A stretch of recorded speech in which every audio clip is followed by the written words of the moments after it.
Buenas, mi nombre es Josué Turmero, soy estudiante de la Universidad de los Andes, estudio la licenciatura de Física en la Facultad de Ciencias.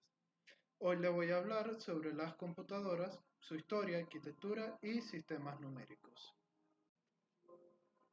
Ok, iniciamos con la historia de las computadoras. Para esto vamos a considerar una línea de tiempo empezando en 1946 con la creación de la ENIAC, la primera computadora totalmente digital. Su sucesora, la EVAC, era inclinada al ámbito empresarial, pero la UNIVAC fue la primera computadora comercial como tal. La segunda generación aparece cuando se sustituyen los tubos de vacío por lo que vienen siendo los transitores. Durante esta época también nace o aparece lo que viene siendo el lenguaje de programación COBOL e se inventa la microprogramación. La tercera generación inicia con el lanzamiento de la IBM 360. ¿Por qué? Porque esto utilizaba circuitos integrados a diferencia de sus predecesoras. La cuarta generación da inicio con la utilización de los microprocesadores como el Intel C4004. Durante esta época también nace la compañía Apple y esta compañía lanza su computadora doméstica Apple II Plus. La quinta generación empieza con el anuncio de Japón sobre desarrollar computadoras inteligentes.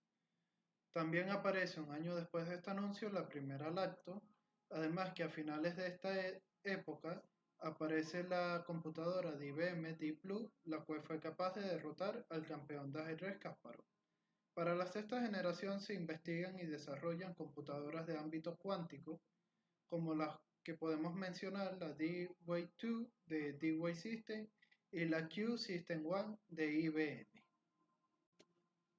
Hablemos un poco sobre las características del computador, empezando que los equipos han ido disminuyendo su tamaño, consumo eléctrico y costo a medida que han ido pasando los años y las épocas.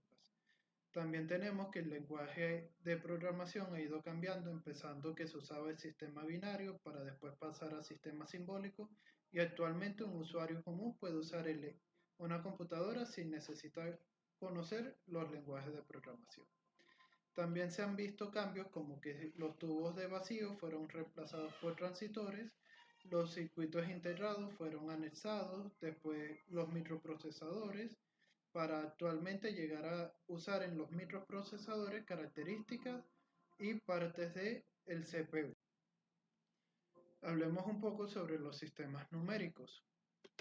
Teniendo en cuenta que el sistema numérico no es más que un conjunto de símbolos y dígitos que junto a unas reglas representan una cantidad numérica. Se clasifican según sus bases. Si es de base 2 es binario, si es de base 8 es octal, si es de base 10 es decimal y si es de base 16 hexadecimal. El sistema binario fue construido para dispositivos de dos estados, pero se usa actualmente en programación de microprocesadores, transferencia de datos, cifrados de información, comunicación digital y en electrónica. Algunos ejemplos del uso del sistema binario son los microprocesadores Intel 8088 y el Intel 8080. Hablemos un poco sobre la arquitectura del computador. El CPU se encarga de gestionar el buen funcionamiento de todos los elementos de la computadora. La unidad de control se encarga de dar las señales de control sobre el flujo de datos dentro del computador. La unidad de memoria se utiliza para almacenar los procesos y los datos que serán utilizados por el computador, o mejor dicho, el CPU posteriormente. La unidad de entrada se utiliza para registrar en conjunto con los periféricos información, mientras que la de salida se hace uso para dar información en conjunto con los periféricos. Hablemos por último de los sistemas operativos.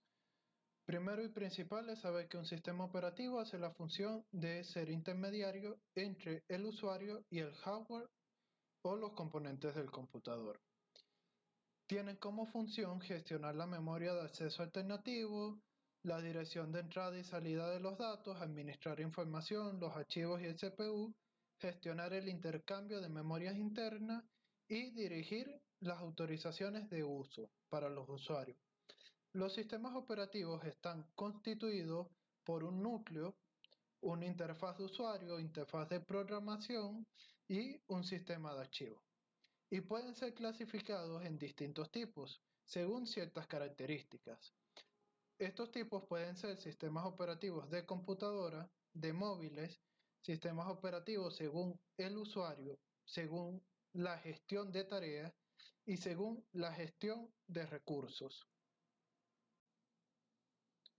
En la actualidad se hace indispensable manejar los conocimientos básicos del funcionamiento de un computador, ya que para cualquier oficio, proyecto o profesión, estos conocimientos se hacen indispensables.